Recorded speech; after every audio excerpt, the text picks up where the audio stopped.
had so much fun talking about the unseen realm. Oh, it was such a blast. I took down so many notes, and it's really been a conversation I've been returning to and thinking about and writing out. And I really, again, appreciate you introducing me to that text. So your blog is awesome. You write very well. You're very elegant. And another subject that you've been very insightful about and written on is on the mental health industry. So, Luke, let's think about that.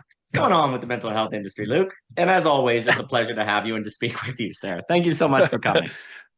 Thank you, Daniel. Thank you. Yeah, we go from one unseen realm to another, which is interesting. And look, some of what I've written sort of recently has been a long time in the making because I really wanted to explore the largest religion in the West, which is the mental health industry.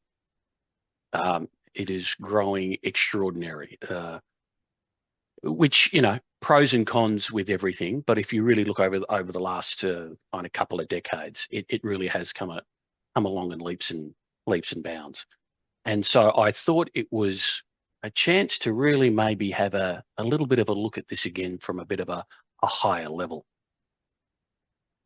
And one of the reasons is it does, in one way, shape or form, attempt to be relatively neutral in the spectrum of what it means to be human and what it means to have mental health as opposed to mental illness, and all of the various spectrums that it has. But when you take a little bit of a look at it, it does have its own priesthood, has its own scripture, it has its own sacraments, if you're looking at kind of analogies to religion. And so there is really this question, well, what does it think about the purpose of being human? What is a human being for? Because that essentially casts everything else in terms of treatment and assessment and just how we manage people. So that, for me, is quite interesting. And it bleeds into this other question, which I'm seeing, which is locked up in identity politics and a whole bunch of other bits and pieces, where it tends to see everything as a pathology. And we've had some conversations that, along the spiritual journey, along this journey that we call being human. There's ups, there's downs, there's all sorts of things that one needs to go through. That's often treated as an illness, even if it's a temporary one that needs to be treated rather than something that needs to be worked through. So this is not to say that people are inherently evil who are kind of working in and around this industry, but at the end of the day, it's based on the allopathic model. It is a business model. It is one that requires consumers and clients in order to make money. It requires metrics. It requires a whole bunch of things. So when you start to unpick and you start to look at the parameters with which that works, it does start to raise some concerns for those who are attempting to seek, I can say, a more genuine spiritual life and what's needed for that. And maybe there are a number of maladies, if you'd like to call it, that are kind of diagnosed, particularly within the Bible of the DSM, that maybe shouldn't be there, but are actually part of the human condition. And we need to look at it in a completely different way, rather than trying to see everything as a disease and trying to treat it accordingly. I've had quite a bit of experience in and around all of this, but I kind of wanted to get your thoughts on it, Daniel. I kind of wanted to get your perspective of how this may have evolved and progressed over time, because it really has kind of hit its strides in the last probably decade. But I've been around long enough to kind of see where it started to emerge and then how it's kind of bloomed. So I'd be interested to sort of hear your thoughts before we go down the rabbit hole. Well, that is fantastic, and I am no expert. Anything I say is based on my anecdotal, just wanderings through reality. And anyone who is more of an expert on the field can correct me when I am misguided. But if I were to give my opinion, um, Michelle and I do a lot of work, and even taught a parallax that we both taught at on Ivan Illich. And Ivan Illich is, I think, one of the great geniuses that have been overlooked. I think the problem is that he wrote so many different books on so many different subjects that you can't associate him with one word, like you can say dialectic and go Hegel, right? Or form and go Plato. So sometimes these philosophers or thinkers who are, in my opinion, remarkably discerning in many fields almost get penalized because it is hard to label them because the brain likes label, which kind of speaks to a little bit of the DSM problem itself, right? That we like labels because then that saves us from certain degrees of thinking, if you will, right? Because we go, oh, okay. So Ivan Illich, he's writing on schooling, he's writing on the medical field, he's writing on the history of the written word. I can go on. He's an extraordinary individual. But he wrote a book that was nobody really thought much of it. It kind of came back during the C work. Nina Powers, he's spoken on medical nemesis. But and the great Owen in the Agon has done massive, wonderful work on Illich. But if I were to take a phrase that I might be paraphrasing, he says something in that book where he says, in a world where all pain is curable, then pain becomes unbearable. And he is extremely concerned about a world that assumes pain is something that you automatically get rid of because he basically thinks we can't be human without pain. We actually can't. And of course, he's a Catholic. He has a very interesting relationship with the Catholic Church, somewhat a little prickly here and there. But nevertheless, there is this notion that when you have the option of taking a pill, of going to the doctor, then why would you suffer pain, right? Like, why would you? It seems irrational. Now, the giant, massive claim I make from my, bias that I talk about all the time is that Ivan Illich is actually a thinker of game theory before game theory, and he's realizing that without non-rationality, you always end up in rational impasses. So if you do what's rational, quote unquote, according to the zeitgeist, and get rid of pain under all circumstances, he thinks basically you as a human being die. You have no subjectivity, you have no development. And he thinks that and all of his work is examining, you could say, a history of disablement, where our age is defined by increasing disablement. We aren't able to build our own house because there's an expert class that builds houses. And if you try to do it, you're prideful and you're unwilling to get someone who knows what's doing. So you're disabled. So you don't learn any skills because that's the responsible thing to do, right? Because learning skills would be acting as if you don't need experts or something. He talks about like the loss of the ability to remember story. Like he just goes on. The point is that he thinks that modern man is defined by disablement.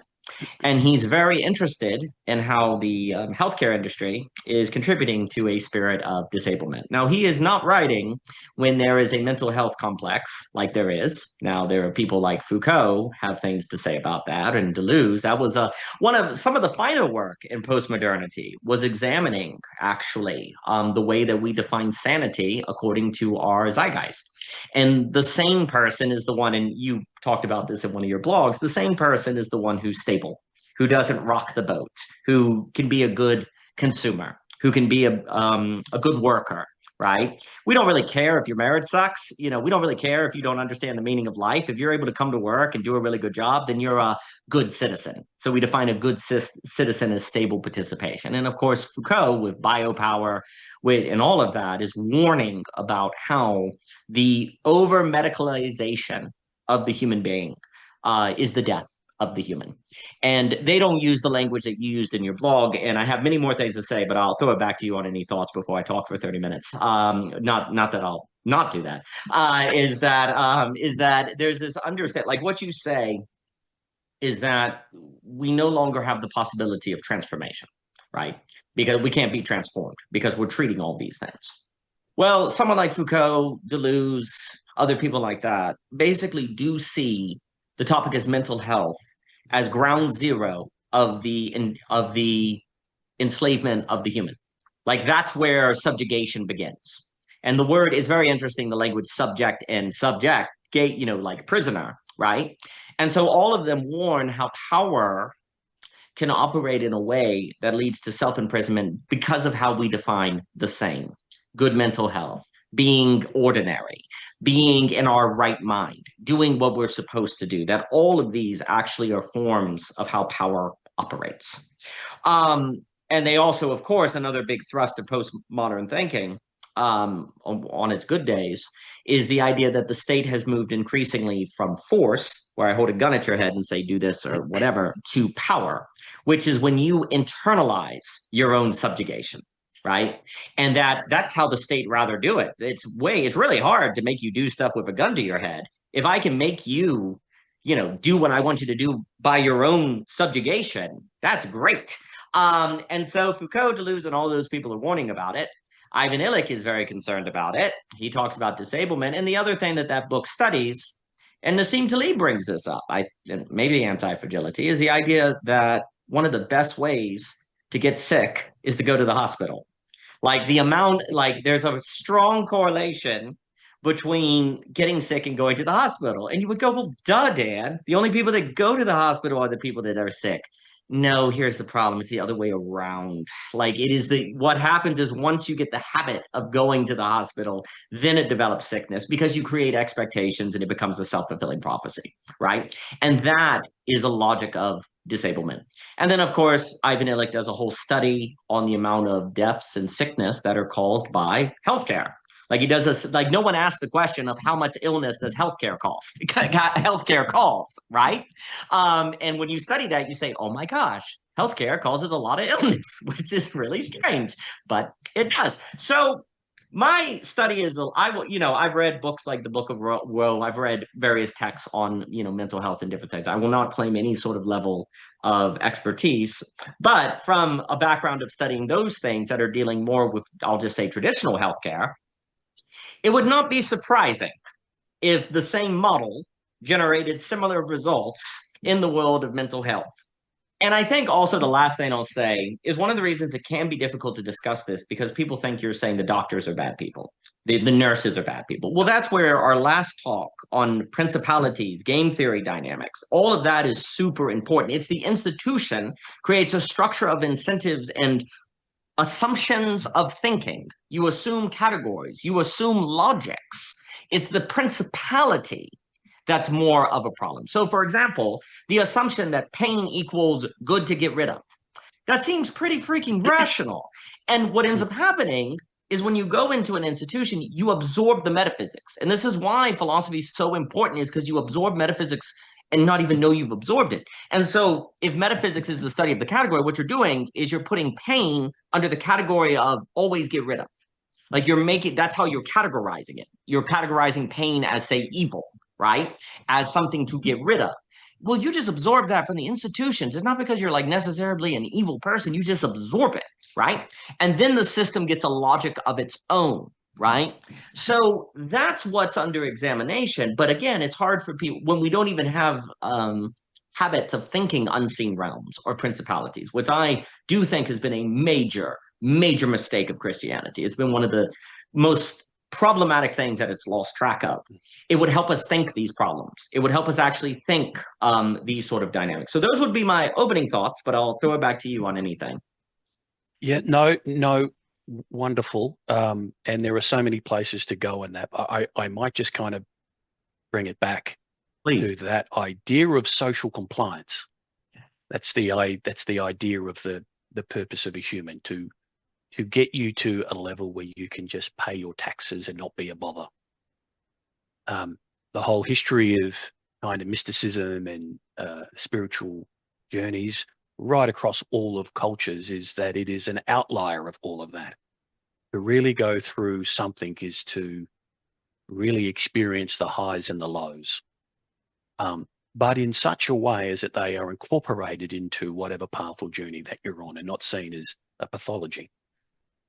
But as soon as you treat everything as a social compliance, like we often happens in normal medical care, and again, I've had quite a bit of experience in that, where you get caught in the gauntlet, and you see this in the older generation, where they'll go in for something and then they're referred to how many different specialists, and then they get caught in the system, and then all of a sudden they're just locked in there with no place to go, because everyone's treating it in a certain way. And people can get caught in that system for years, and then their entire identity becomes about them being a victim of whatever their illness is, and they become the illness, and they can never escape from it.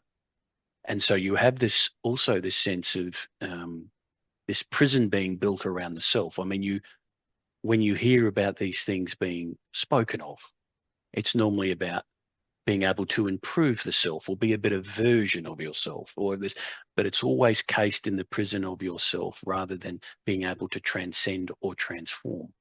That's seeing the self as but one thing amongst a much grander vision. So in the Christian sense, you know, we are children of God, and we try to become in the image of Christ. All that is killed. No, you're a socially compliant creature. And so everything is geared towards that. And so once you become socially compliant, where to from there?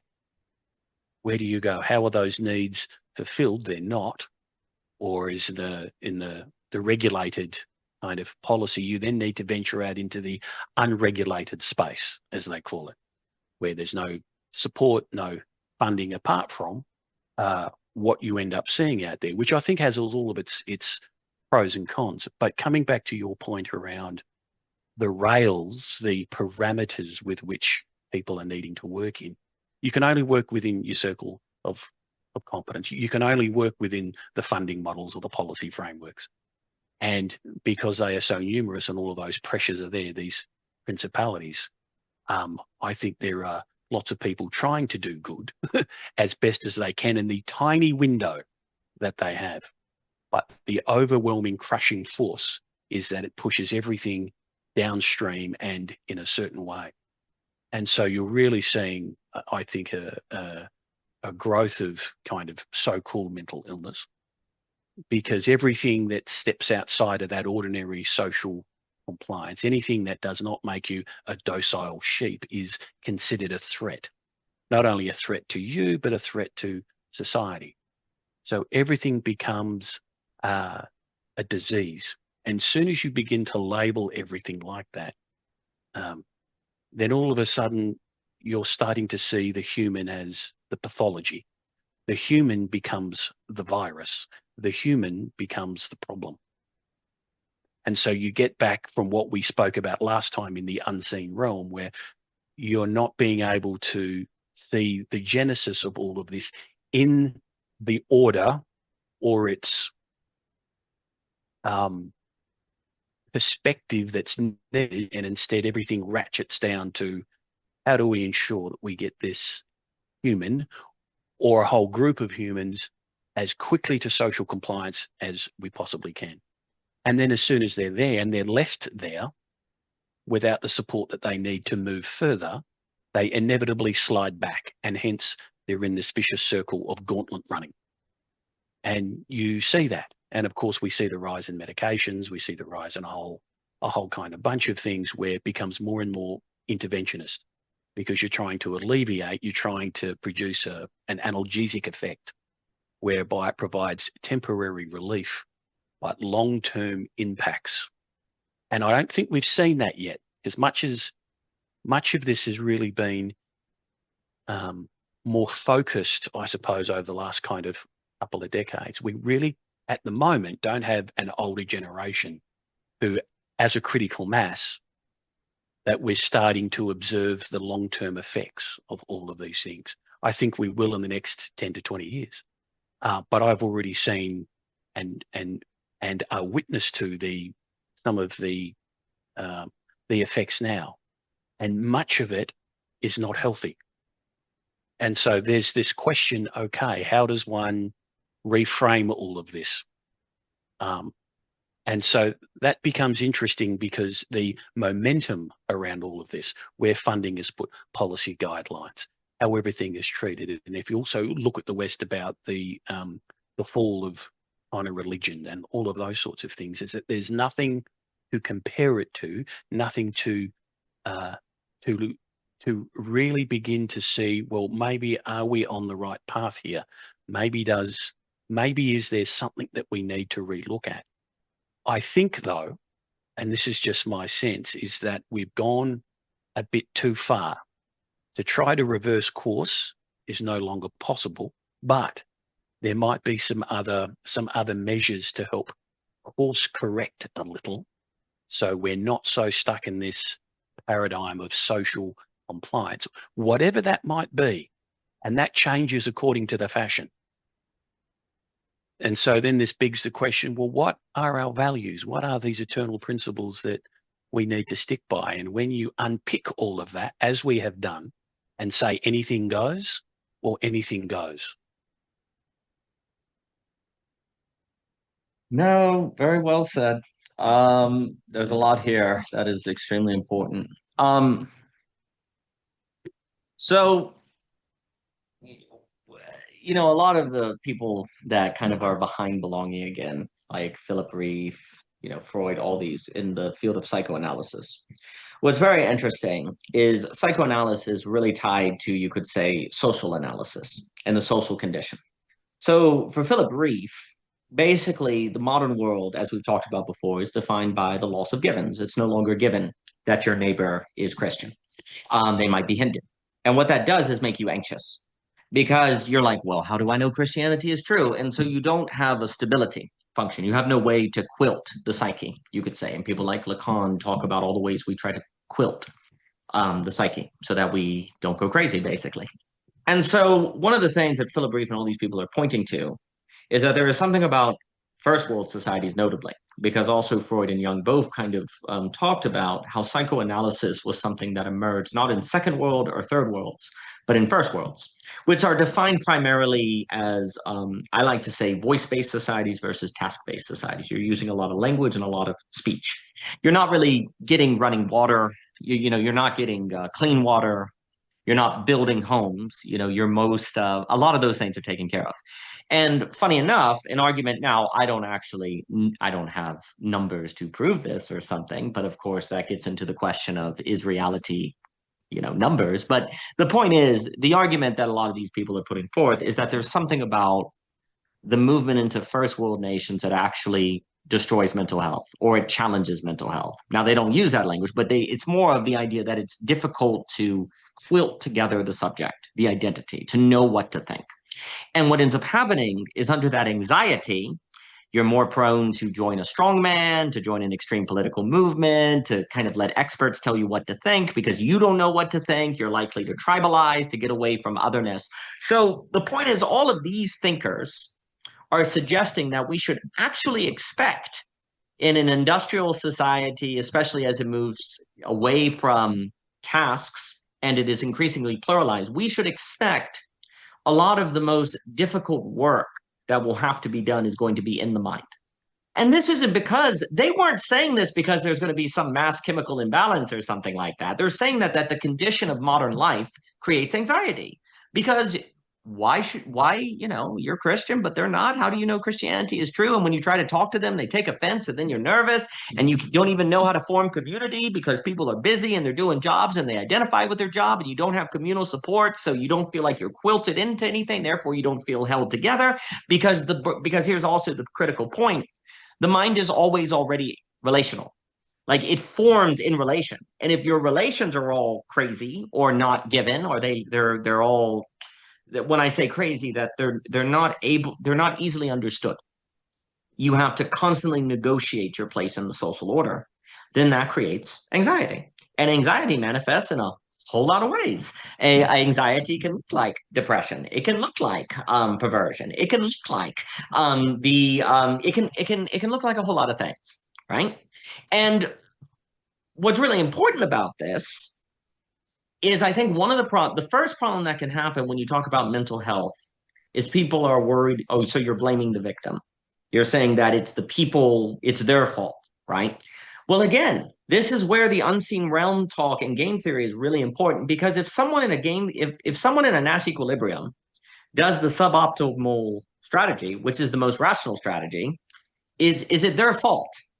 It doesn't really fit, right? The dynamics of the system are such in which you doing your best ironically ends up in a suboptimal result.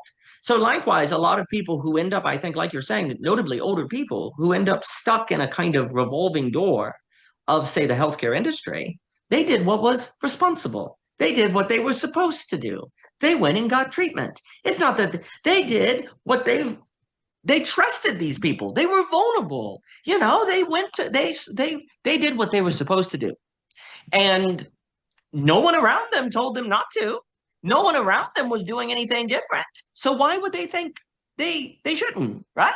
So the first thing that's important is, I think, the conversation about health and health in general, it needs to be located in these dynamics, as we talked about last time. It needs to be located in the social, not just the individual, because here's a point. Like Foucault and all them would also point to them.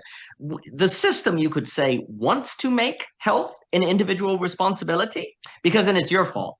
Because then it's your fault, and the system doesn't have to change. Like if it's not going the way you want it to go, then it's your fault, and it's not on a systems level, right? Now, of course, the system is only the system because individuals give into it and follow it, right? But it's not just it's in that between space of agency, like we talked about last time. Principalities are your agency, but also not your agency. It is your will, but it's not your will at the same time, right? That, I think, is really important to this discussion. And because again, it is hard for people to talk about this and not feel like you're blaming the victim or something like that. We're talking about dynamics of the unseen realm, right? And it is absolutely, again, even if one does not buy into demonology or whatever, or Essenes or so on, it is certainly in the incentives and interests of the capital market in order to define health as stability, of which means you will give your energy over to the market and participate in it, right? That's just the incentives of the system. And so if you are not aware of that, then you might just do what you think is responsible, which is get treatment, and now you're in a revolving door. And the problem is you're trying to treat something that is actually a social condition that requires transformation. Like that's kind of the main point. Like I think a lot of what is the anxiety that is part of mental health that people are feeling today is tied to the psychoanalytical condition of first world nations, where people are overwhelmed by the fact of otherness, by the constant encounter of otherness. And then, of course, if the economy, people feel like they can't buy houses, they don't know when they're going to get married, they don't know how to raise children, they like all of these different pressures come in, and you're feeling you feel these things, and no one has even mentioned to you the idea of, well, actually, this is a difficulty that can lead to spiritual transformation. You've never heard of that. In fact, all you've heard is that, well, if you're feeling really down or confused or not know what to think, that's a chemical imbalance. Oh, okay, that's what's going on. Because it is not, because here's the other issue. Everything I'm saying about like Philip Reef and all, and then I'll throw it back to you. All I'm saying about Philip Reef, it's not like you can walk outside and see, oh, I see what's going on. It's social dynamics released by the loss of givens that is overwhelming people with otherness. No, you can't see those dynamics like you can a billboard, right? So you just have to have, well, I don't know, happen to have heard these ideas or run into people, or hopefully your church is talking about them, which they're not. But hopefully you would encounter people that would provide those framings to think it. But if you're not, and nowhere you go, you can't see it, and the only thing you ever hear is, well, it's a chemical imbalance. Why would you think it's not that? And then the responsible thing would be to accept, hey, because this is the kind of conversations people have. Hey, I know it's hard to admit there's something wrong, but we all got to start with vulnerability. And once you admit that there is something wrong, then you can get it fixed by going to the doctor. So you're using this intimate, sort of responsible, like, hey, I care about you language to say, okay, I'll give it a try. And then you've fallen into the trap. But that's also why you need philosophy, because you better have self-defense, because good ideas turn out not to be good ideas, and loving ideas turn out not to be loving ideas. And nobody intends to, but we're in a world of irony because we're in a world of spiritual warfare. I'll stop and throw it back to you for a moment.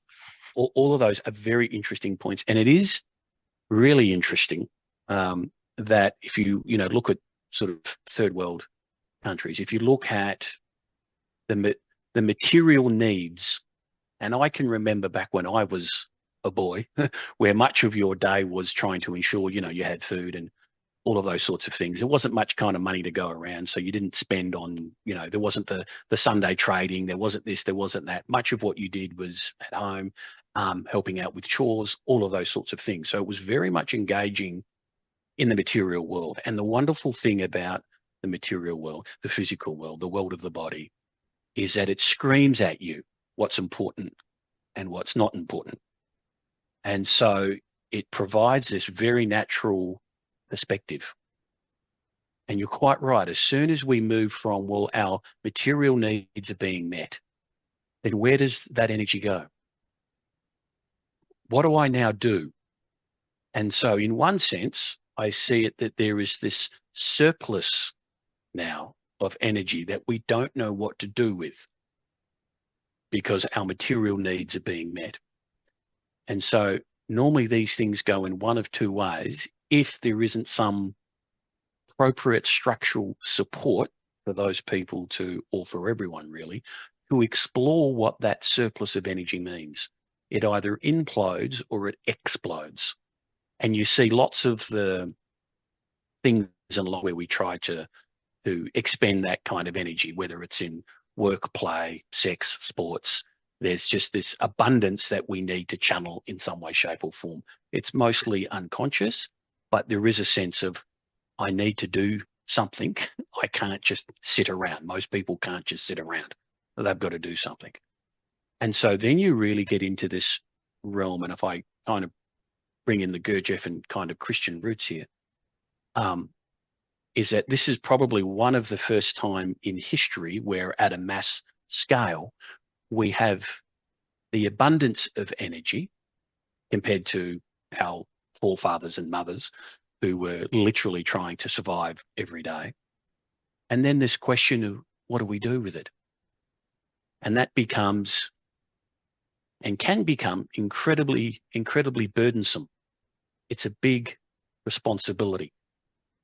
And so this tendency that we all have naturally, one that we all need to overcome, at least in some way, shape or form, to become responsible with it, because the natural impulse is to try to relinquish ourselves from it, is by finding the excuses of not to be responsible, even if that's at a subconscious level. So, and I've seen this a great deal in my kind of education and healthcare experience, where both the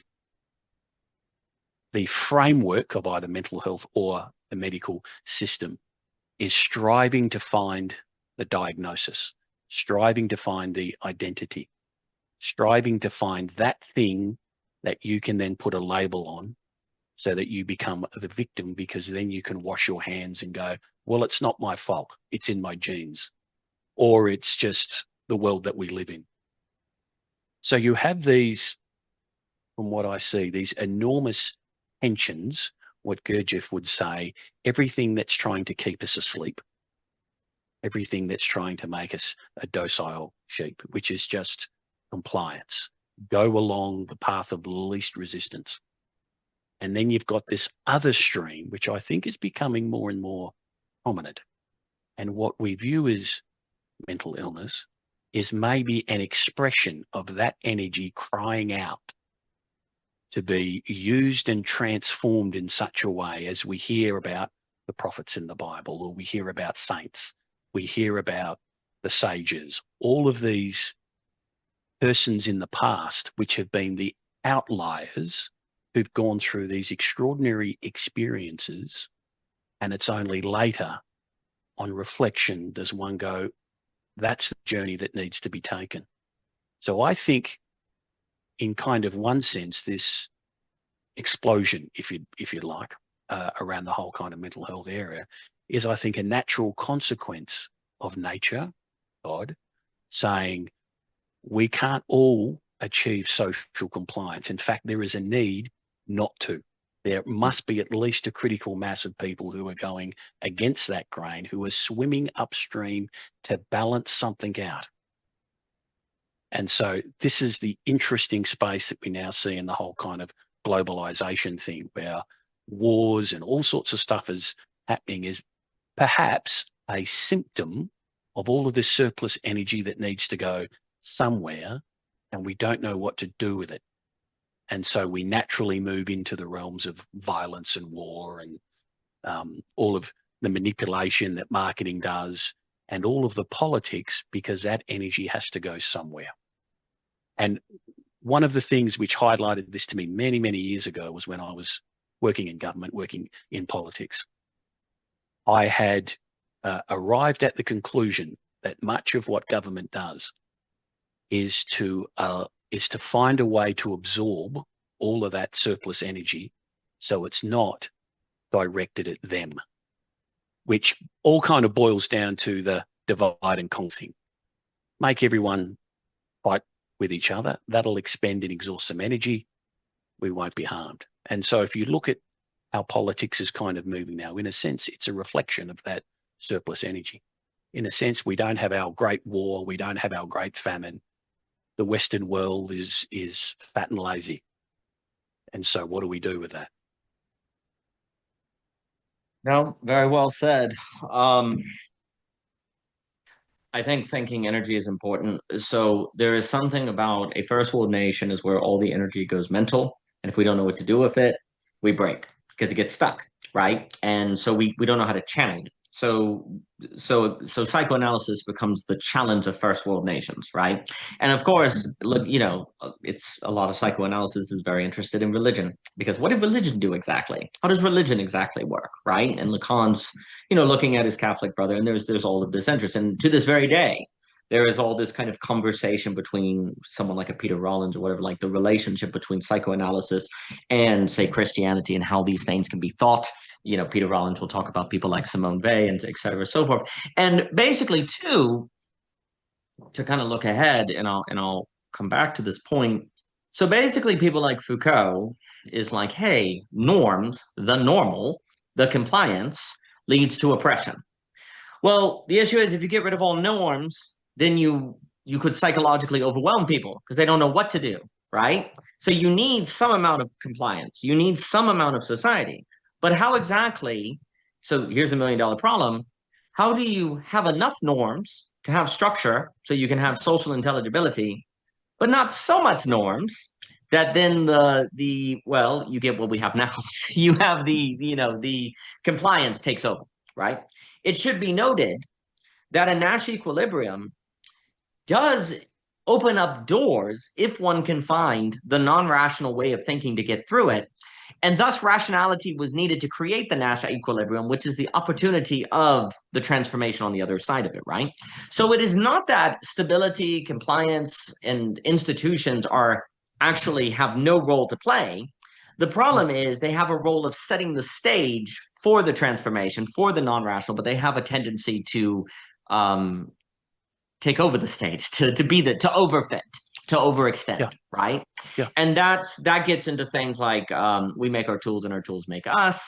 Habits, we fall into all of the socialization that occurs. Because also with someone like Deleuze, there's this notion of, it's a complicated argument, as I understand anti-Oedipus, but it's basically like capitalism is in fact fundamentally schizophrenic. That's how it works. And it oppresses the schizophrenic individual precisely because it doesn't want the revelation of how the system works. So it others the schizophrenic precisely as a kind of concealment mechanism. And they talk about multiplicity and flows and so on and so forth. And so there's this idea that actually if you were to accelerate the intensity of the flows, remove the idea of mental normality, it would in a sense overwhelm the system and lead to revolutionary transformation. The point that's very interesting is all of these thinkings are suggesting that the topic of mental health and the topic of revolution are like this. They're married together. Like in revolution, not in necessarily overthrow, but sublation, transformation. Like revolution can mean throwing out the system, or it could mean elevating the system in that sublation sense to the next level, right? And it is very interesting how that was and Ivan Illich agrees, right? But here's, I think, the issue. What is the difference?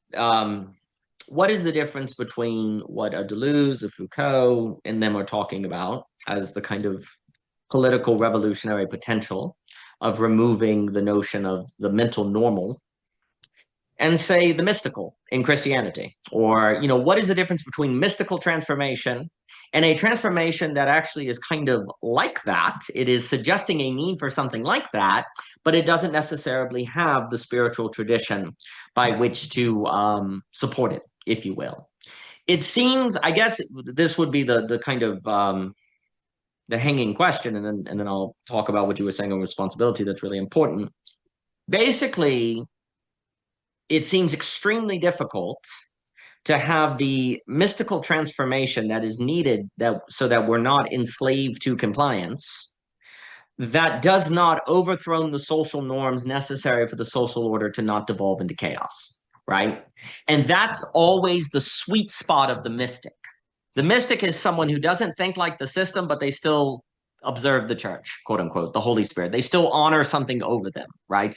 That seems to be the sweet spot where you do acknowledge authority, but the authority is not reducible to the institutions. You need something like that. Now, is there an atheist secular version of that way of thinking in, say, neurodiversity or something like that? Of course, that is the question. But it is very interesting that I would propose that the mystic in religions has always played, dare I say, a game theory dynamic of the problem of how to have the possibility of social intelligibility without the overfitting of social compliance. The mystic has always played the role of maintaining that bothness you have to have. And I think Gurdjieff with transformation is speaking to that. And basically, they're all saying, yeah, pain is actually necessary to be mystical in this sense, to have this kind of transformation that's going on. But then, of course, I love how, well, you talk about the mystical in your fourth blog. That's really, really important. And it's very interesting as well, where there can be a counterfeit of the mystical transformation in the form of the mental health, because I have this inner knowledge that no one else has. And it's this kind of inner relationship with my true self and all of that, right? What I'll say quickly on this problem of people saying, oh, I'm not responsible, I'm free, right? This is a major problem because once I have a label, a name, it's not my fault. And of course, avoiding responsibility is a way to quilt the psyche in a world of confusion. Like if I don't know what to do, well, I'm not responsible for doing anything. Oh, good, it's okay then. I don't need to know what to do. It's okay, I'm confused. It quilts you. It stabilizes you. Removing responsibility stabilizes you in chaos because you don't need to worry about the chaos anymore, if you will, right? So it's not your fault. And you can then kind of like a big other as the concept, like the identity of, say, being depressed becomes a way to hold yourself together, right? And to hold the psyche together and so on and so forth. And in a world where the subject doesn't know how to identify itself or form itself because we don't have religious categories or given categories, but we're looking for givens again. And mental health categorizations can be a given that we all agree on. The doctor said, I have X, you acknowledge it, everyone acknowledges it's given, ha, I have social stability, right? Because it gives me a new category. We've medicalized, like again, in the past, being a Christian was an authoritative category. We're looking for authoritative categories again in order to be able to be understood socially, to not be questioned and to navigate, right? And the medical authority can give us those categories by which we can be intelligible to the people around us and to ourselves, and we go from there. But of course, the big problem is that the knowledge of good and evil is the temptation of intelligibility can be overlapped. And there is something about giving into that temptation that stops the development of the person, right? The sweet spot that I think we can point to is, I think also too, a lot of people would say, I don't know what to do. You know, I feel, say, depressed. I don't know what to do. So how can I be responsible for it? Like, I don't know what to do. The churches ain't teaching. I've not read Gurdjieff. I haven't heard all this stuff. I don't know what to do. My friends and family don't tell me anything differently. So there's a sense in which there's a legitimacy on the idea that people are like, I don't know what to do. So how can I be responsible? Well, again, if we look at the mystical or the language of faith, what's very interesting about that is the idea of you don't know what to do, and yet nevertheless you need to do it. There are all these non-rational paradoxes that are necessary. So human subjectivity only forms with the acceptance of paradox, if you will, if we want, or contradiction, as Zizek and Hegel would put it, right? Like you have to take responsibility for something that you don't know what to do regarding, and that arguably isn't even entirely your fault. Because like I'm saying, there is a social dimension to the breakdown of the psyche and anxiety and all that, right? And yet, nevertheless, you take responsibility for it. It's like saying there are these principalities, and you say, yes, there are, and I'm going to take responsibility for combating those principalities, right?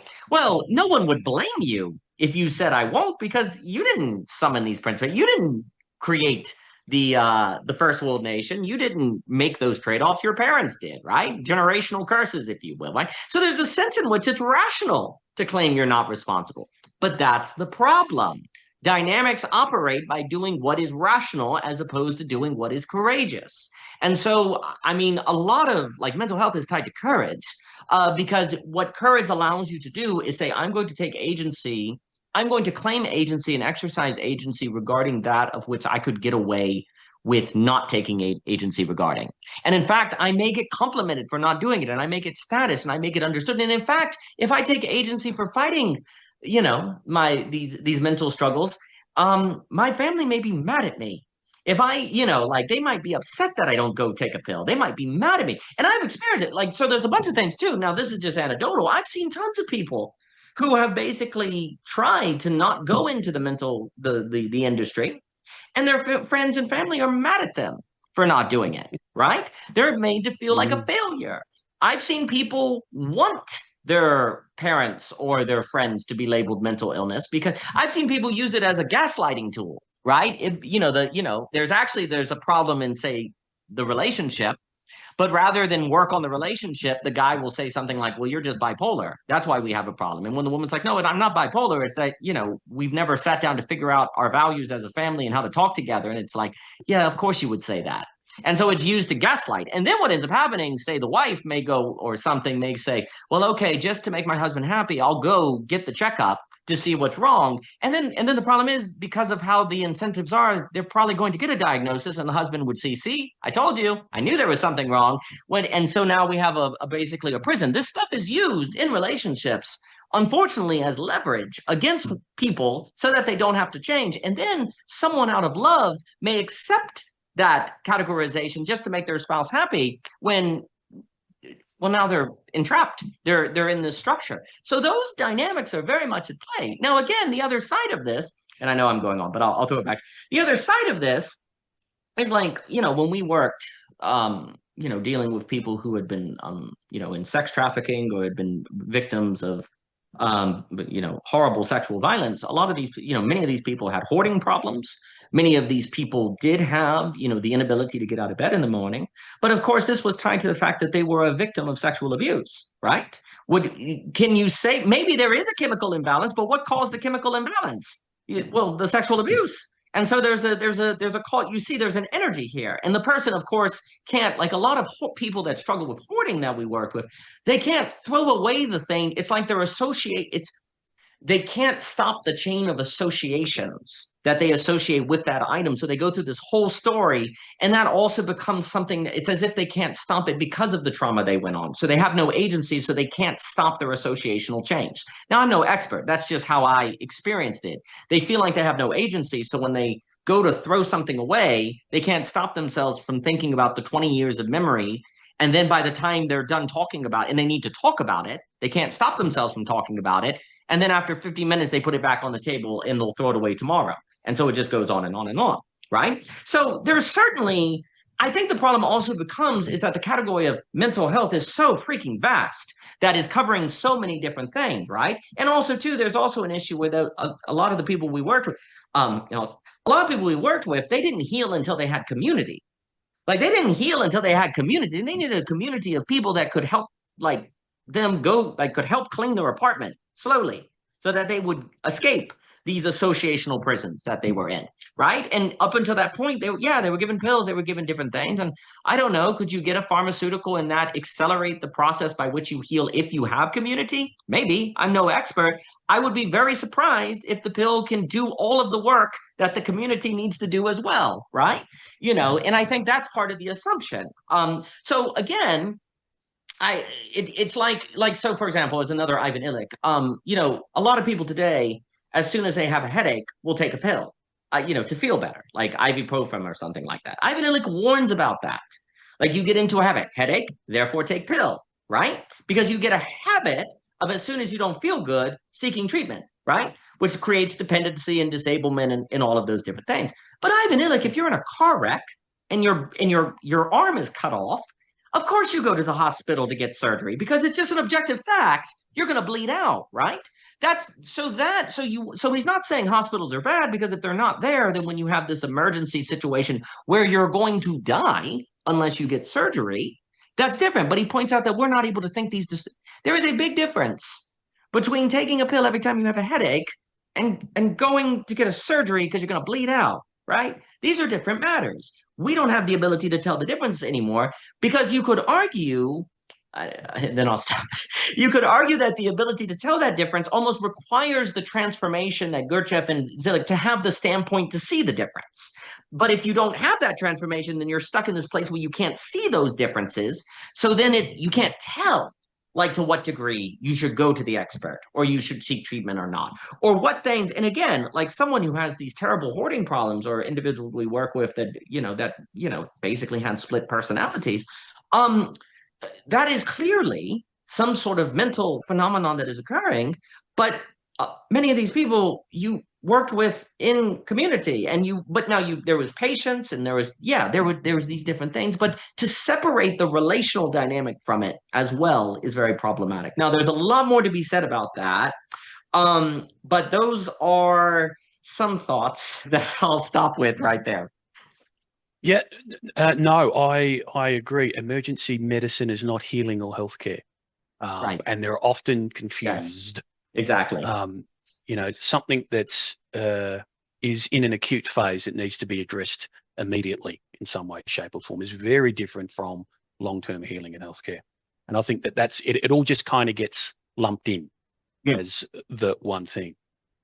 That's something that I was reminded as you were speaking that Gurdjieff said, that if we could all think of ourselves as insane, all of us, and that actually being normal would be a saint. Sainthood is the normal, and everything from there down is angulated towards what that means.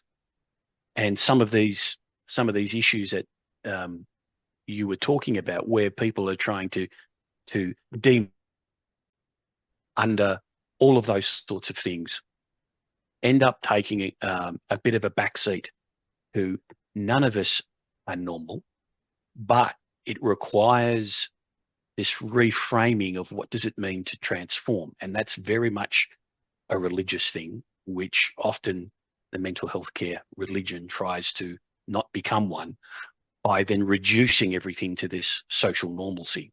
Well, because that's the thing we can measure. And that's the thing that we can intervene on. Whether that's sustainable is another question.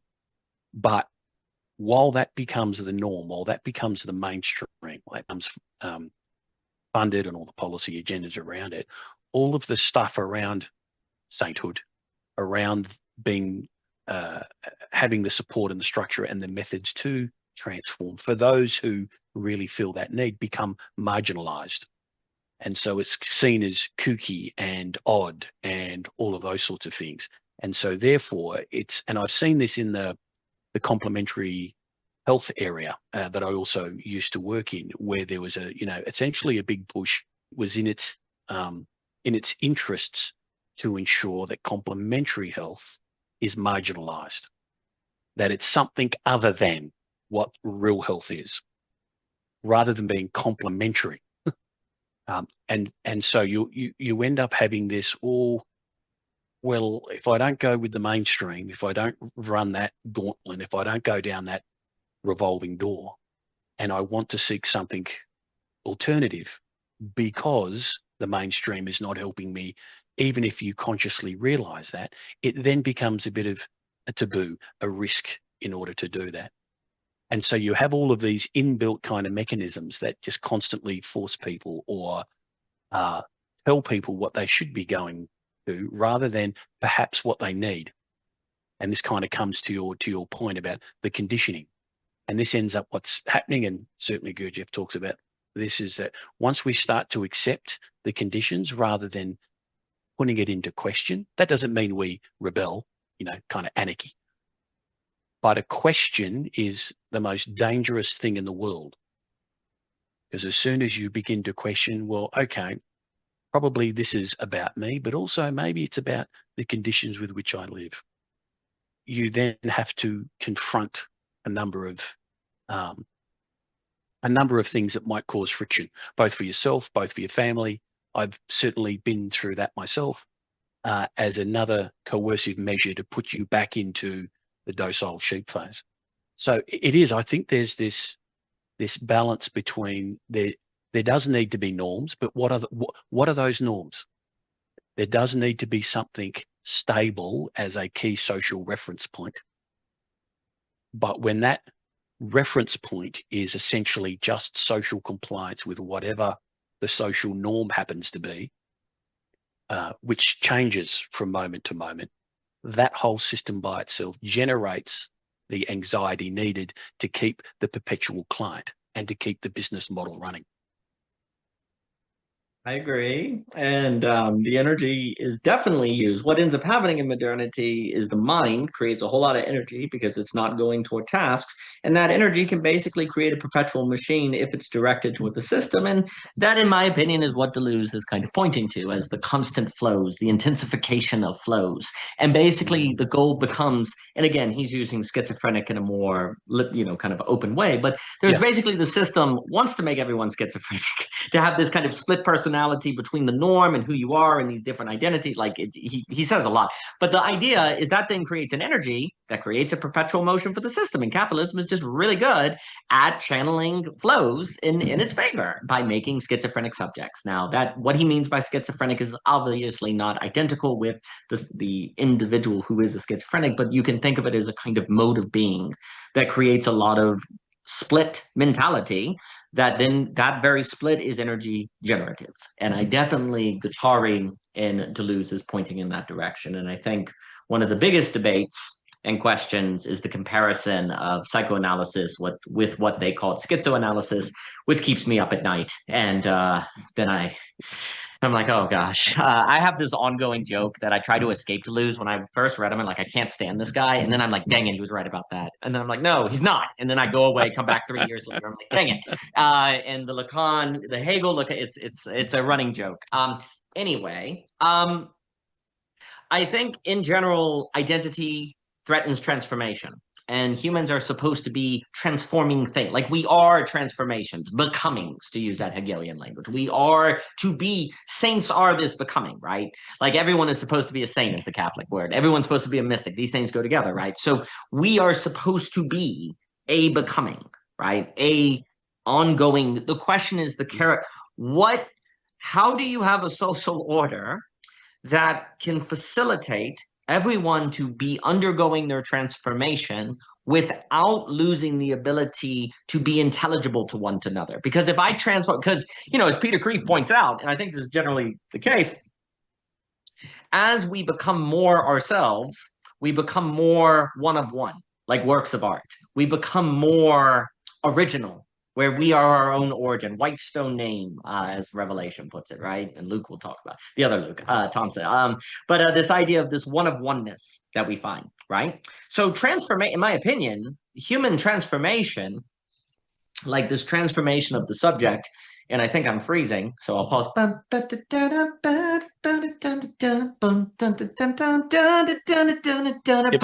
So yeah, so I think, it's hailing outside. I don't think there's a tornado, but it's going to be fun when I open. It's going to be hilarious when a cow comes through this window. I'd be like, oh, yeah, there you go. Awesome. But human transformation is supposed to, I think about it as basically making a work of art. It's a one of one, like you become one of one. But of course, the problem is if everyone is one of one, how do we maintain intelligibility to one another, right? Because we're all one of one. We're all definitive. We're all this one of one. And that is the $1 million problem. And I would suggest that the operations of the dynamics and unseen forces are basically to keep us from ever addressing that problem.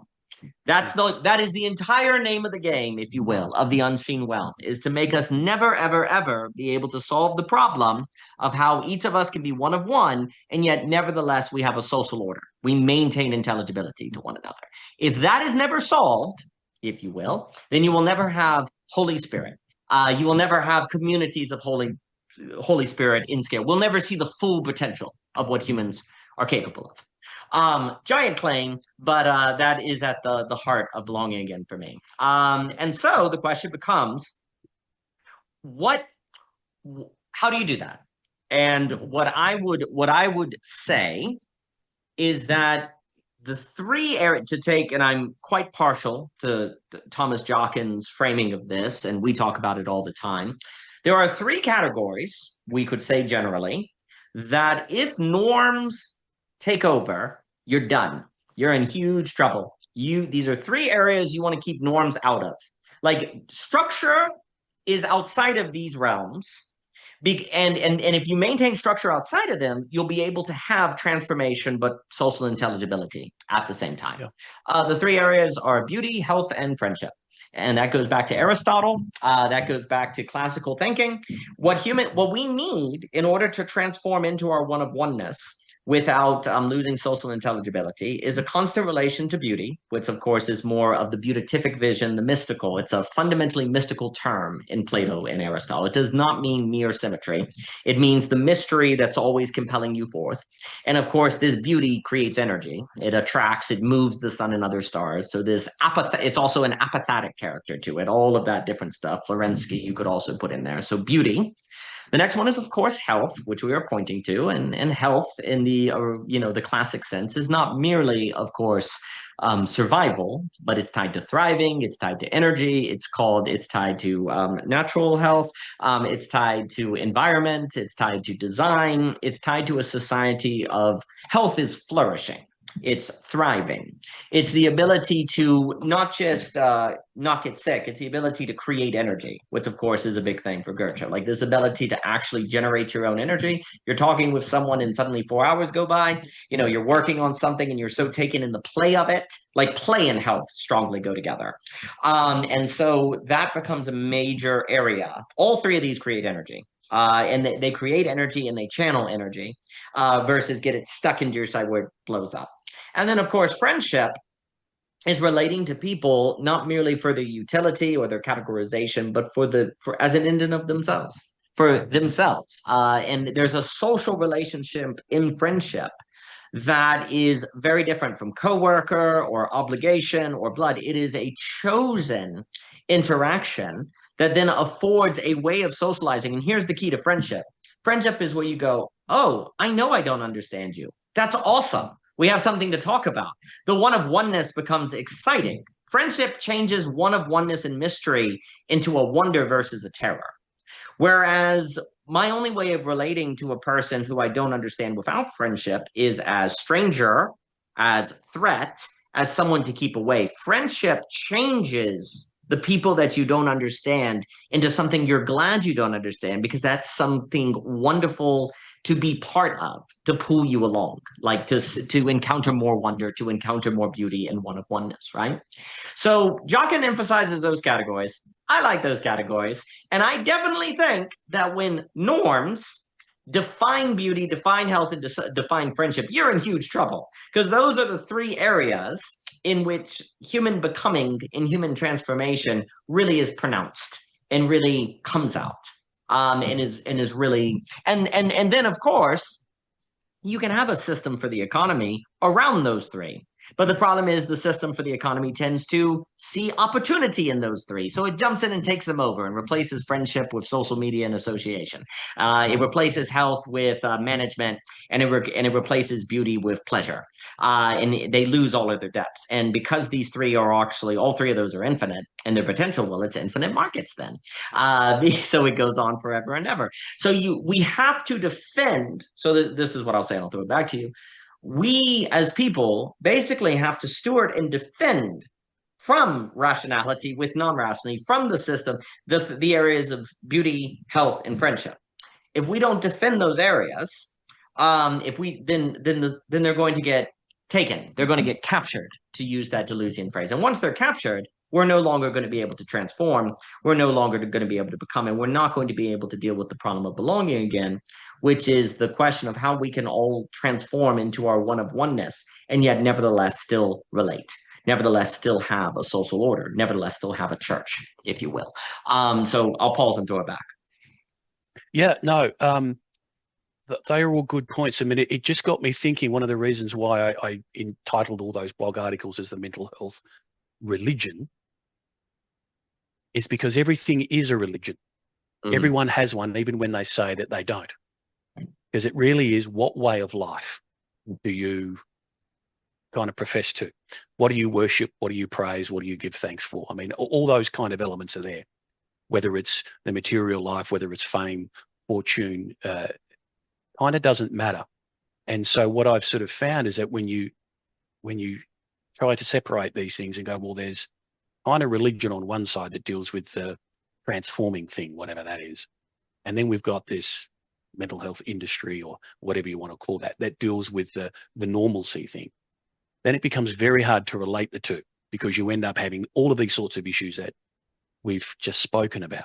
But I think what it all kind of boils down to, and I think this is probably the question for our time, is that if we accept the idea that the key purpose of human life is to transform, like that would be a big step. But the next question is, but to transform for what? What is the purpose? And that's, I suppose, I come up and I challenge some of these ideas around, that we do wish to transcend beauty, goodness, all of these sorts of things. But for what purpose? Sure. What is the purpose to transform? If there's no purpose to transform, then why transform? And it falls back in on itself. It's like, well, okay, then I'll just be normal, whatever that is. I'll just pay my taxes. I'll just do whatever needs to be done. So I think this is particularly for our Western culture. Other cultures are very clear, but for our Western culture, I think there's those sort of first two steps. Is there a need to transform? Is there a need to go kind of beyond the self, beyond the social self, and all of the questions that are around it? The key one is, why do it in the first place? What's it for? It's like, why go into business? Why have a family? Why go to university or college? Like, everyone knows, and just in those normal things, there's a purpose, right? There's a purpose to all of it. You're not going there for the sake of having a business or a family. You're going because there's some implied purpose, some value, some objective. But then when it comes to human transformation, it's like we don't want to go past a certain level. We're happy to say we need to transform. We need to go beyond the self. But that next question, what's that all for? That's the question that everyone seems to avoid, because it really gets to the heart of the matter. Why are you born in the first place? Why humanity? Why Earth? Like, it really kind of points to all of those ontological things that become very hard to converse about without people getting very heated. It would seem to be the case that you can't actually have the conversation about mental health unless you get into deep metaphysical considerations, almost as if philosophy was the pharmacy, was healthcare, was the entire work of mental health. I am certainly quite of the opinion that philosophy is tied with, of course, philosophy and theology are classically married. That it is definitely tied to the question of mental health and mental development, and that part of the problem is we're trying to do mental health without philosophy, which then inevitably, here's the problem, whatever improvement you get, you said it will always fall back. It always will fall back, because the day comes, why? Because the day comes where your parents think you're crazy, or someone's like, you're irresponsible, your spouse is upset, or your coworkers or question you, or you encounter the other who's different and doesn't do, and you go, why? And you don't know, and you fall back. So the fallback becomes, you can't stand your ground, right? Your development will always fall back. So I certainly think that philosophy and mental health go together big time. And I 100% think thinking about first principles and metaphysics are actually the key medicines, the key treatments to it all, right? And so part of, in my opinion, a lot of the problem becomes is we're trying to deal with mental health purely as physicalists, if you will, with physical things, when you actually have to ask, well, deeper questions that are not going to be prescribed, they have to be lived. and they have to be lived in a certain commitment and absolute choice and faith to those premises. And you don't know what will happen if you do it, and yet nevertheless you do it, right? Part of the problem, though, I think what you're pointing to, and this kind of may suggest why religions have had languages of the necessity to convert, even if that can become colonial and problematic. Nevertheless, there's an idea that getting it requires doing it. Like you can't get it unless you step into it and do it, right? So we have a problem. So people are like, why do it? And it's like, well, come and see. Jesus said, well, come and see. You'll like come and see. And it's like, no, I won't come and see unless you show me what I'll see. Well, that's impossible. That's a logical impasse at that point, right? But that's where you're in trouble, because the only way to actually enter into the place to see why engage in the transformation to the end of it, to the fullness of it, is to do it. And that right there is not rational. It's not rational to do something that you don't know what you're going to find in doing it unless you know what you're going to find in doing it, right? Well, this gets into why faith, ergo courage, become basically inseparable. I think courage and mental health are like really strongly related. And I guess I would say to people, and again, this doesn't apply, and obviously the people we worked with who were having hoarding problems from victimization, these horrible things that happened to them. I don't want to make it so straightforward, but even in those circumstances, a lot of the healing came from the courage of finally throwing something away. Even those people, often it was, now they needed a community to take the courageous act. But I was always interested in how much of the people that were suffering from various, mental illnesses, as people would call them, the thing that they really needed often was tied to courage, 2 steps of courage. I think that's universal. I think basically people in their lives who feel stuck, who feel like, they don't know what to think, who feel clouded, who don't have clarity, maybe they would even use the language of depressed. I would say, again, this may not be correct, but I would certainly look at one's life and ask, where is an area I can be courageous? Like, and start with that. Like, what's an area I can be courageous? The first step might be having the courage to think you can be courageous. Like the courage of even thinking that that would make a difference can be a very useful step. The next thing I would say is to indeed think about what do you think about when I say beauty, health, and friendship? What do you think about? And look at those 3 areas in your life, right? And to think about those. Now, again, I do think there is a question. It's like, okay, but why? Why not just be in your bed, depressed and unable to move? Why not identify with it? Why not? Why not? Right? Well, again, I do think it's a come and see. I think, Ebert once said the meaning of life is courage. And I think about like I think about like, there is a depth and horizon and festival to life. There is a certain wonder in these in these engagements with people. There's a quality of life that can be tasted like a wine, that I think is there. I think also too, because I think at this point, I'd be curious your thoughts on that question as well. Because as you talk about it, I don't want to say the meaning of life is, say, happiness. Like the meaning of life is happiness. That's not correct. But there's something about a quality of experience that gets into things like words like Sabbath or like spiritual depth that is there, that I wouldn't want to reduce to happiness, and yet nevertheless is afforded, that then changes how one is in the world. That I would say is wonderful, and I think it is wonderful to, when you talk, to have that experience. I'll pause and throw it back to you. Yes. Well, for me, the whole kind of happiness thing, I think, is a red herring. But there is this movement towards a quality of living. Let's just call it that, which one has to pay a price for. Mm-hmm. And that has to be accepted right up front, or at least learnt along the way. I think we can get those qualities of experiences unearned, if you by grace, to give us a sense of what's possible. But that's normally then seen, and again, this is all broad brush stuff, but then that's normally seen as just one of those spontaneous things, random events, maybe it was alignment with chemicals in the body.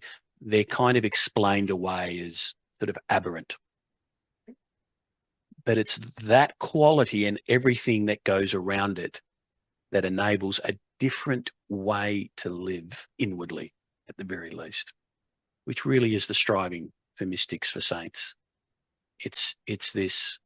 There clearly is a movement. We've all been in the zone, or we've had those experiences of oneness, even for a moment, even if it's just sort of looking out into a sunset, or it's a relationship. There's a quality there that you really can't put into words, but when it comes again, you know it. Mm-hmm. And it might be shrouded in a different color and movement of experience, but there's a certain quality with it. And that movement, rather than being afraid of it, rather than seeing it as something random, or seeing it as one of those outlier things, but something that should be striven for. Or if I could live in that quality, then maybe my life changes, and then maybe the lives of others change. And it's always interesting. You look at the lives of the saints and Christ. They weren't kind of wealthy. They weren't warlords. They didn't, do all the conquering stuff. It was always something about their quality. And what we all are able to recognize, but it's very difficult to put into words. And in that way, it becomes extraordinarily creative, because there's this constant question of what is that quality? And sometimes a byproduct can be happiness and joy. But it can also mean depression and sadness and anxiety and going through shit, right?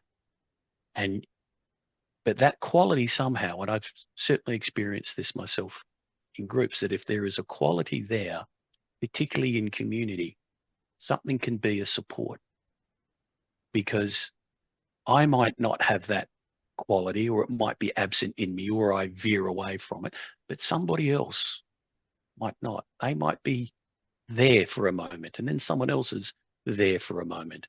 And all of a sudden there's that support, which is very much energetically based, and then help support me to renew that faith that I can strive towards this quality no matter what I'm going through. And I think that is kind of like the basis of faith and courage, because we attempt something with faith and courage, not kind of blindly, but it is the stepping into the unknown with a tacit assurance that hopefully I'll be okay, that there'll be something that might catch me in the end. We generally don't have courage and faith when we know it's the suicide mission, right? That's just ends up being dumb. So there's this very fine line between what we feel as faith and courage is always connected to this relationship that I need to take this leap or move in this direction, which is very difficult for me, knowing that that's the direction I need to take because I need to take it, because something is going to help me after I take the leap. And that's becomes interesting. But when you take that away, and this is the idea of being able to transform, what am I transforming to? And again, that may not need to be in words, but there is a quality associated with it that if I think that's not there, then I never strive for it. I never produce that courage or that faith that I need to keep taking the next step and the next step and the next step. And instead, that's that backsliding that ends up happening. So these norms, if you like, are often quantitatively based and not qualitatively based. And so this is where I think the philosophy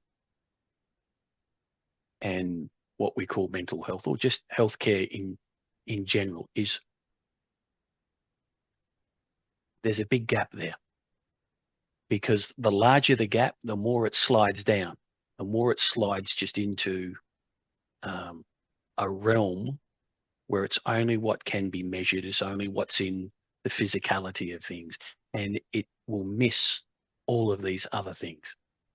But then the question comes, well, how do we agree on whatever those qualities are?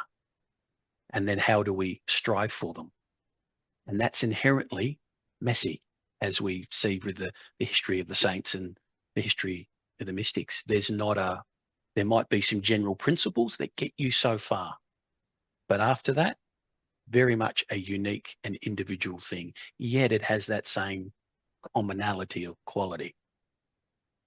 And that's very much scary because it produces a great deal of anxiety, but yet at the same time also some comfort. So there's a tension that one needs to hold. There's comfort there. I see that's what I need to do, but it's incredibly stressful to do it. And in that anxiety, in that transformation, that by itself, as you've hinted at, releases a lot of energy. So there's this really interesting, I see, kind of conundrum here about, in one sense, we have a sense of what we need, but we need the support and the structure to allow a movement towards that need and not away from it into something that's comfortable and known. And Gurdjieff talks about this in many different ways, but really the whole sense of moving towards this quality is moving towards this unknown, but yet being comforted that that's the direction that I need to take. And I need others for that. But it's truly unknown, not I kind of know it. It is literally, I cannot know it until I'm there, like what you were saying. Very well said. So there's a number of thoughts I have on my head because, Ivan Illich talked about the art of living. And really, I think a lot of what we're pointing to is there's a possibility of having an art of living. And the question is, well, what is the art of living? Of course. And there's this weird way in which there's a tension here of feeling like gesturing toward it, but not being able to say what it is, because it is a life. As some sort of principles kind of pointing to it. So there's a few things here that is very interesting. So there's something about health that is very individual, that feels very individual, at least. Your health is not my health, only I can have my health, right? And it's interesting as well that every story of the saints seems very one of one. Like when you read the lives of the saints, there's a very one of oneness. So there's something here that's interesting about one's health almost being tied to their journey of sainthood, which is always a unique story, right? It is always a unique novel. So, like, for example, there's a tension in this conversation where on one side of you want to say mental health stuff is all nonsense, but there's another side of you where you've experienced people who have mental health problems. So you're trying to balance this tension. There are people that go to the doctor's office whenever they're sick, and as a result, they're sicker. But then you may, or I know people who denied treatment who died because they denied treatment, right? And, you could read Steve Jobs, right? Or there are people who, David Foster Wallace stops taking his pills and it's argument that's the reason he takes his own life, right? But then there's another sense in which you go, well, that very worry is what makes people then go to the machine and they never face the pain to develop, right? So it's this giant mixture of tensions where you're trying to navigate that, right? And of course, there are moneyed interests in keeping you from navigating that. That is going to say better safe than sorry, of course. So why would you ever take the risk of ending up like David Foster Wallace or Steve Jobs or someone, right? And weren't they just kind of like, wasn't Steve Jobs just magical thinking, ends up killing himself? You could say he was a stubborn fool, you could say, right? But there are many times when you read the saints where they seem like stubborn fools as well, right? There are times where great characters in literature are stubborn fools as well, right? And does one assume that there are many saints who end up getting martyred? I don't want to push that too far, but I just want to say that when you think about this in terms of literature and the lives of sainthoods, everything gets much more complicated, if you will, right? It would seem as if a lot of the problem is that we make health decisions in terms of what is rational as opposed to what is that of which will make me toward the art of living, toward being a literary character, you could even say, toward being a saint, right? And what would that be? And that would be a different decision apparatus. Furthermore, I think the problem becomes in this conversation the kind of idea of, are you opening the door on judging people? Like people who say, thinking you're better than people that go to the hospital, thinking that those people are inferior, right? So there's always a concern about that, right? Well, again, if health is tied to one's individual project of sainthood, you can't really judge the actions of the saint because they're going according to a different calculus, right? A different kind of way of operation. So there's this kind of, and yet nevertheless, there is right and wrong in the saint in different ways. So there's a lot of things that kind of open up. Now, I would argue that if this is all the stakes of the challenge, then the church has a crazy role of really, how are you going to navigate this unless you have attention, unless you have discernment, unless you have courage? Like everyone becomes kind of I want to say a knight, a kind of a protagonist in the story of their own health, which is a story that is part of the story of their own sanctification. Like you need to be trained in the church to tell the difference between the emergency healthcare and the healthcare that's avoiding responsibility to give you an identity to handle modernity. How do you tell that difference? Well, the pastors would be like, well, we're going to really work on that discernment because it becomes like wine tasting. Like a lot of these things get this kind of wine tasting. Well, how do you tell the difference between these things? That's a lot of work. I think you got to be able to sense energy flows. You got to be able to sense the energy. You got to be able to sense the fields. You got to be able to read the doctor. You got to be able to read yourself. How do you develop those? These are different skill sets, which I think Gurdjieff is pointing, but these are different skill sets that the art of living is tied to. And I guess I want to say that because I know I'm opening a lot here, but I guess a thing too, when I think about the art of living, that I want to say, because there's a suggestion that this art of living is available to everyone. I think it is. But then, of course, we're suggesting that it cannot be quantified, that it is a quality. So how can you yourself know if you're engaging in the art of living? And what may that look like? Would that look like you're rich? Would that look like, well, saints would be like, well, you can't mistake a saint when you meet them. When you meet a saint, you know it's a saint. It's unmistakable, right? So that experience is part of the art of living. But something that I think is kind of useful to think, and Joyner made this point, and he's telling the story about, and again, take it or leave it, but he's leaving this idea of meeting someone who has a whole lot of authority in heaven. And the question is, well, what did this guy do in order to get this huge authority in heaven? And he's like, well, did he run a ministry and save a million people? Did he have a lot of money? Did he donate? He's like, no, he one day had the urge to kick a cat and he didn't. And Joyner's like, what? What's going on? And then, you kind of go in, it's like you look at this guy's life story, and the point of the thing that Joyner's talking about is that for this individual, on the day he's homeless, he had, he's got emotional problems, he's rejected he doesn't have any family, life has been terrible to him. And so a day comes where life is at its worst, and the effort it took him not to kick that cat was the same amount of effort as some people spending 40 years in ministry, all in that one moment.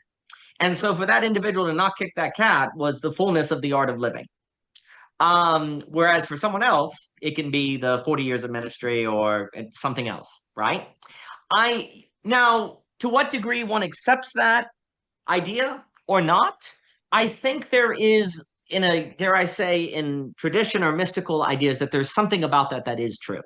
That the art of living is all equal for everyone, but for one person, it can look like they did all of the work to be prepared not to kick that cat on the day it was time to not kick that cat. And actually, because they lived the life where they didn't kick that cat, they therefore had a quality of life in all moments that for someone else required the 40 years of ministry or making $1 million or something like that, right? Like that there's an equivalence in the art of living for these different moments. I think that is generally a pretty good heuristic by which one can make decisions for their life. Because instead, because let's say you're saying, well, I was victim, I had someone abuse me. I just lost my job. I'm really feeling depressed. Like, how am I gonna, it's easy for you to say, but what about me? Well, the point that I guess I'm gesturing toward is whatever your life circumstance is, you do have the responsibility to be ready for whatever is the equivalent of not kicking the cat in your life. That is, you do have agency for that, whatever it is going to be. Now, if you take a Christian perspective, because God is just, that whatever your circumstances really are, the thing that will be the art of living for you will be fair, because that's how God works, if you take that language. And everyone has a thing like not kicking the cat. And so whatever life circumstance you have, you're responsible for that. And you will have the space to develop the character to not kick that cat, dang it, to develop the attention and discernment to recognize that cat, and that is available to you. And I think if you think that way, I guess I personally, rather, other people may not find this helpful, but I personally have found it helpful. And maybe as a mental health practice, if we want to go so far, I have personally found it helpful to always think that I am responsible for not kicking the cat. Like, whatever that cat is, I'm responsible for not kicking it. And to what degree everything else is in my control or not, stuff happens. The economy goes south or whatever. You get kicked out because of some, the boss sells the company or something. But whatever is your kicking the cat, you are responsible for that. And your days and your time and your work and your choices are all made in such a manner that makes you able to recognize what the cat is, and to be the person that you don't kick it when it comes to be time to do it. And I think that is the art of living. And I think it is necessarily a one-of-one story, because it is the story of sainthood. I think everyone's cat is different based on their own story of sanctification, but everyone does have a responsibility to discern what their cat is and to be of the character and the attention not to kick it. And if they don't kick it, then the energy moves through them to those around them in a manner that moves us all more in terms of the spirit and church. Yeah. Is it that to be able to recognize that quality is a quality in itself? I mean, I've for me, my experience, it's kind of often gone both ways, where I've been inspired, I've received something in a moment, a glimpse of whatever it is. And then I spend years trying to work it out. Yeah. And then the other way, where this moment, the kicking the cat moment, where I see all that work, all that preparation allowed me to, in that moment, not to kick the cat. So these moments of quality, which for me always have the property that it doesn't come from me. I may be involved in participating through those points, but each quality, each moment of quality is a, wow, this has come from somewhere else. I'm needed as part of whatever that is. And that quality for me points to something. Well, where does that come from?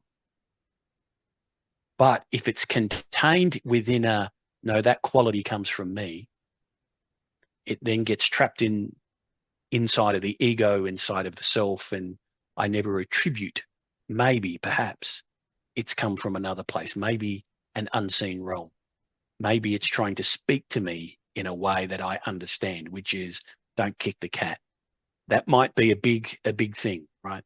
It's like the forgiveness thing. Yeah. Oh, yeah. It only takes one genuine apology or to forgive someone in one moment, and it changes everything, both one's life and one's past, and also the future, as well as for the other.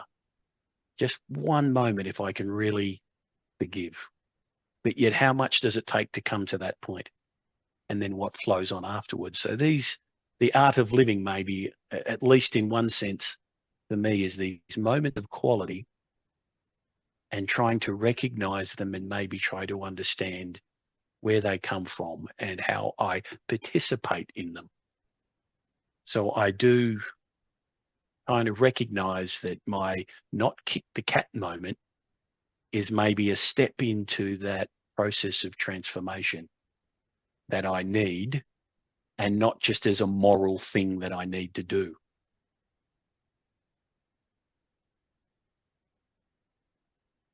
Completely agree.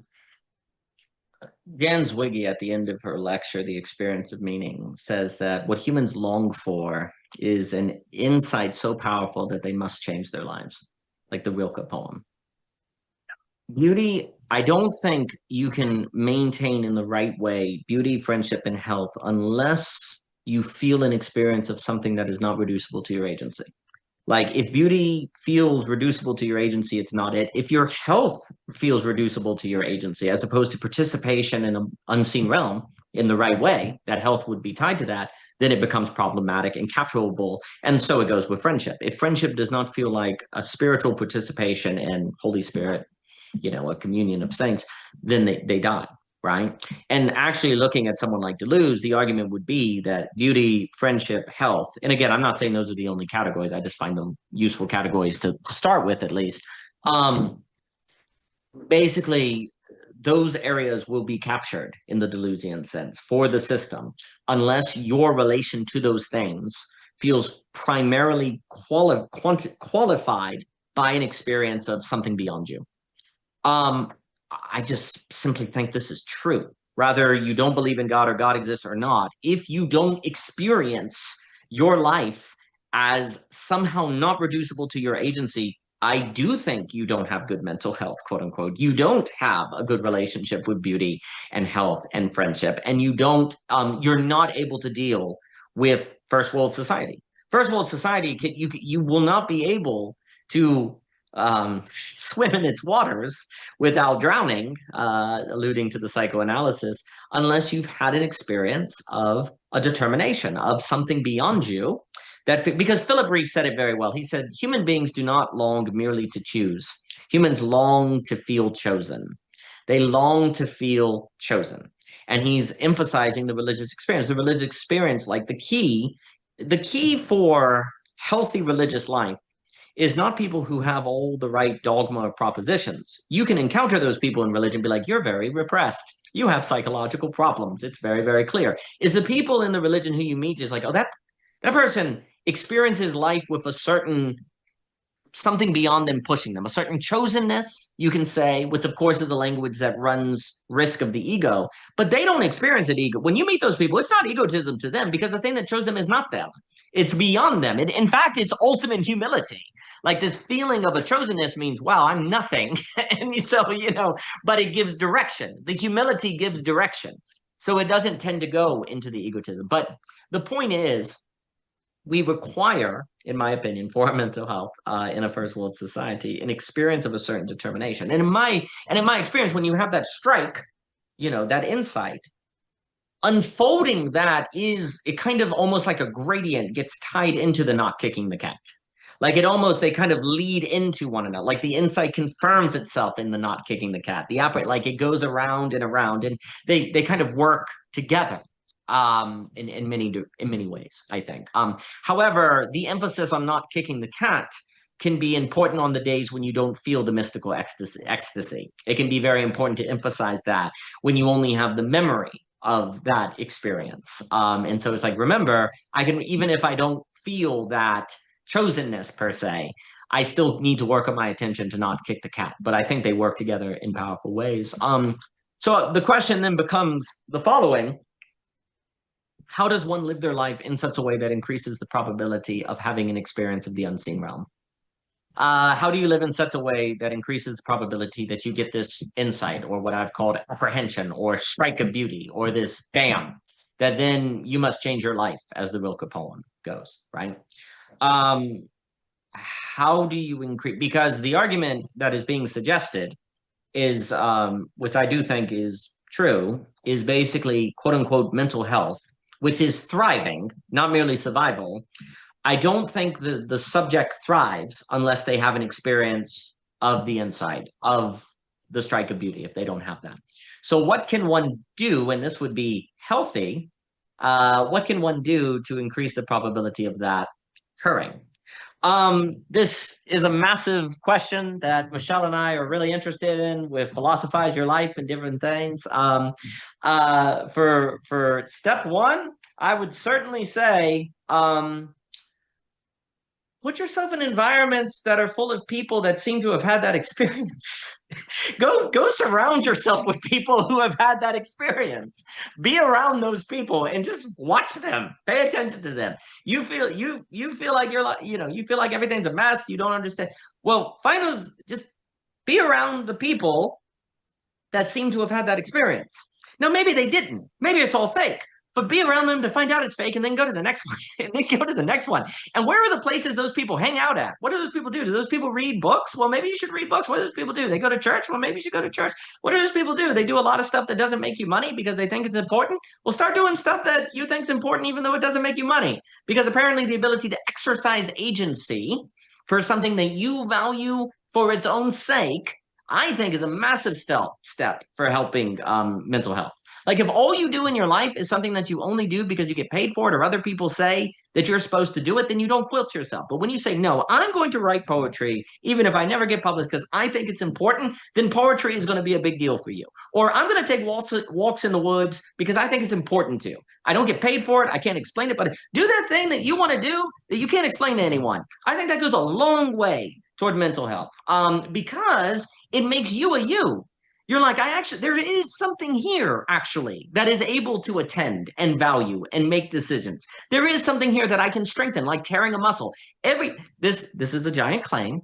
Every time, in my opinion, like going to the gym, every time you do something that you value and think is important, that you can't explain why it's important or show someone I made money doing it or it gives you status. Every time you do that is like going to the spiritual gym, the mental health gym. And every time you do it, you will get better mental health. So do that a lot. It's like going to the gym, doing that thing that you think is important, like playing guitar or whatever, that you don't get paid to, and your parents think you're wasting, your friends think you're wasting your time to do it. Do that thing. Do that thing. That will generate spiritual maturity. That's at least one, I suppose, practical step I would submit to people. And of course, I guess the story I didn't bring up yet.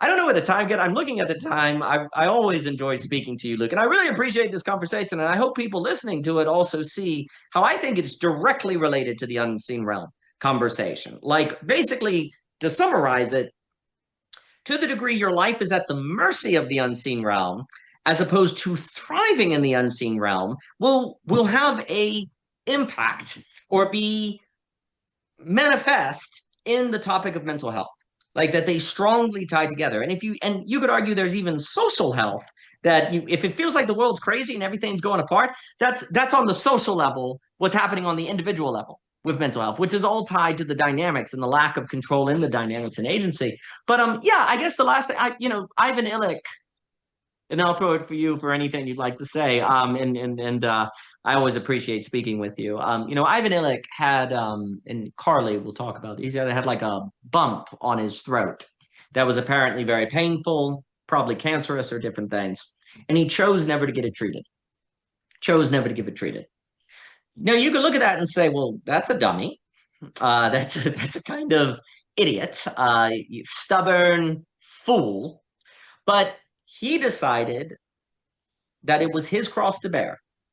Why did he decide that? Why did he discern that? You'd have to ask Ivan Illich. And, but the point is that seems to be a necessary possibility of transformation. It is a necessary decision that can arise in one's life, that the making of that decision in the right way and at the right time and discerning it in the right way and the right time is also tied to developing the character and personhood to not kick the cat, to choose not to take that pill to make your headache go away, to choose to suffer, that there's actually a great importance in this. I think I like how you put it in your blog. You're going to suffer either way. The question is simply what suffering is going to be part of transformation as opposed to suffering that puts you asleep. And I think it's just very important for people to realize you do have to choose. You're either going to suffer because you're asleep, or you're going to suffer because you're transforming. And I would implore you to suffer because you're transforming, but that will, one, require first accepting that you will suffering, that therefore not all suffering is bad, to two, develop the discernment and attention by which to identify that suffering and to choose it when it is time, and to three, see it through to the joy that is set before you. But I'll throw it back to you, Luke. I'm not quite sure I can add much more than what you've already said. I think that was a great kind of capitulation. And it is really the question for our time. What influences do I wish to come under? Well, first of all, I need to recognize them, and also recognize that I don't really have a choice of being influenced. I'm going to be. And I suppose this is part of the maturity of adulthood, is beginning to see the discernment that there are greater forces at play on me, that there is this unseen realm which I can become dimly aware of, but that plays through everything. And I think our conversation has highlighted how much is needed for that. It really requires everything of me. My whole kind of mental health thing is, it's not a hobby. Religious fervor, it's not a hobby. It's not something I do in my spare time. It's something that could become the focus of my life, and then everything finds its place accordingly. And again, the saints speak about this. Many others speak about it, but what does that look like? And like you, it's how to take that first practical step. The conceptual step is easy, even though it might be hard because it kind of tests the grey matter. But how to put myself in an environment or with others that I wouldn't normally, but for the sake of seeing what I need. And therein, I think, lies part of the heart of the art of living, is this constant question of what do I really need, as opposed to what others are telling me. Welcome to human nature. Eh? Welcome to human nature. Very well said, Luke.